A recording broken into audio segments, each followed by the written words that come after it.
అయితే అప్పుడు అందరికీ ఎస్సీ ఎస్టీ బీసీ ఈడబ్ల్యూఎస్ వాళ్ళకి ప్రిలిమ్స్లో సెలెక్షన్ చేసినారు. కానీ ఈసారి అట్లా చేయట్లేదు.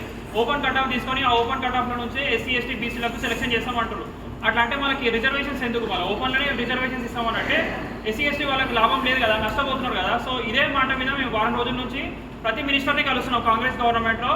బట్ అనుకున్న రెస్పాన్స్ రావట్లేదు. కింద ఉన్న ఫీల్డ్ వర్కర్స్ వాళ్ళు ఇంటెలిజెన్స్ ఏదైతే ఉంటారో వాళ్ళందరూ వ్యతిరేకంగా ఉన్నారు. ఎందుకంటే లాస్ట్ టైం గ్రూప్ 1 నోటిఫికేషన్ పట్టుకుంటే ప్రభుత్వాలనే మారినాయి, దాన్ని ఏం పట్టుకోకండి, దాన్ని అట్లే వదిలేసేయండి అని ఇంటెలిజెన్స్ వీళ్ళు కింద గ్రౌండ్ ఉన్న వాళ్ళు మనం మోసం చేస్తున్నారు. మమ్మల్ని చుట్టూ తిప్పుకుంటున్నారు. లాస్ట్ టైం ఎలక్షన్స్లో ఎమ్మెల్సీలు అయినారు, అదైనారు ఇదైనారు. కానీ ఇవాళ మనకు మోసం చేస్తున్నారు. మాకు సరే అంటున్నారు, మా ఇంకా వాళ్ళకి ఇంటెలిజెన్స్ రిపోర్ట్ ఏం పంపిస్తున్నారు అంటే ఇది చేయకండి, దీన్ని ముట్టుకోకండి అని మాట్లాడుతున్నారు. సో లాస్ట్కి మేము పిచ్చోలు అవుతున్నాం. మేము టీఆర్ఎస్ బీజేపీ వాళ్ళని ఇంకా కాంటాక్ట్ కాలేదు. ఎందుకంటే గవర్నమెంట్ ఇది మన గవర్నమెంట్, మనము నిరుద్యోగులను తెచ్చుకున్నామని మేము అనుకుంటే కానీ మీరు మననే మోసం చేస్తున్నారు. సో అందుకనే ఇప్పుడు యూత్ వాళ్ళు ఏమంటున్నారంటే ఎక్కడ ఎవరేం మాట్లాడట్లేదు, స్టూడెంట్స్ వీళ్ళు 10 మంది తిరుగుతున్నారు, చిల్లరగాళ్ళు వీళ్ళే ఉంటారు, వీళ్ళందరూ మిగతా అందరూ రాసుకుంటారు అని మమ్మల్ని అంటారు అనమాట. లేదు సార్ మీరు మీకోసం ఫైట్ చేస్తున్నామని, మేము అందరి కోసం ఫైట్ చేస్తున్నాం, మేము అందరి ప్రిపరేషన్లో బిజీగా ఉన్నారంటే లేదు మీరే అని అంటారు. సో అందుకనే మేము ఇలా ఫీల్డ్ మీదకి వచ్చినాము, మీ అందరికి అవేర్నెస్ క్రియేట్ చేస్తున్నాము. సో మీతో చేతనైనంత మీరు సపోర్ట్ చేయండి, ఈ రీజన్ కోసం ఫైట్ చేయండి. మీరు ఖచ్చితంగా మా ఎంబడి రావాలి, ఫైట్ చేయాలని మేమేం రిక్వెస్ట్ చేయట్లేదు. బట్ మీ కెపాసిటీలో ఉన్నది మీరు చేయండి.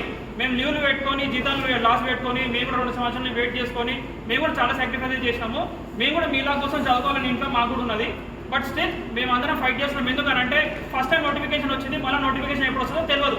పోనీ వీళ్ళు క్యాలెండర్ ఇస్తారా అంటే క్యాలెండర్ ఇయ్యారు. మీరు 1:50 కాదు 1:30 పెట్టుకోండి, మాకేం ప్రాబ్లం లేదు. కానీ క్యాలెండర్ ఇవ్వండి, ఎగ్జామ్ ఎప్పుడు ఉంటుందో మాకు చెప్పండి అంటే అది చెప్పరు. ఎప్పుడు ఇస్తారో నోటిఫికేషన్ వీళ్ళు ఇష్టం. సో దీనివల్ల మనం అందరం నష్టపోతున్నాం. సో గైస్ నేను ఏమడుతున్నాను అంటే మీ కెపాసిటీలో ఉన్నదంతా మీరు ఫైట్ చేయండి.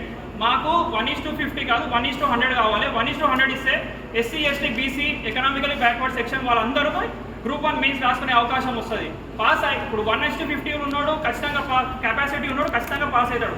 ఇప్పుడు మామూలుగా ఏమైపోయిందంటే మొన్న ఎలక్షన్ డ్యూటీ వల్ల దీనివల్ల లీవ్స్ లేక చాలా మంది చాలా నష్టపోయారు. ఫస్ట్ పాస్ అయ్యాను, ఇప్పుడు 3rd టైం పాస్ అవ్వట్లేదు. 2nd టైం పాస్ మంచి మార్కులు వచ్చినాడు, ఇప్పుడు రావట్లేదు. దానికి వేరే కారణాలు ఉండొచ్చు. కొంతమందికి పెళ్ళిళ్ళు అయిపోయినాయి, కొంతమందికి పిల్లలు పుట్టినారు, కొంతమందికి ఏవో కారణాలు ఉన్నాయి.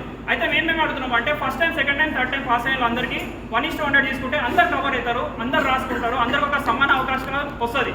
దీనివల్ల ఎవరికి నష్టం లేదు.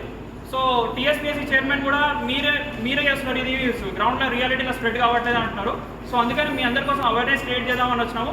సో ప్లీజ్ 1:100కి సపోర్ట్ చేయండి. ప్రతి ఒక్కరికి SC ST BC economically backward sections అందరికీ రాసుకునే గ్రూప్ 1 మెయిన్స్ రాసుకునే అవకాశం వస్తుంది. Thank you.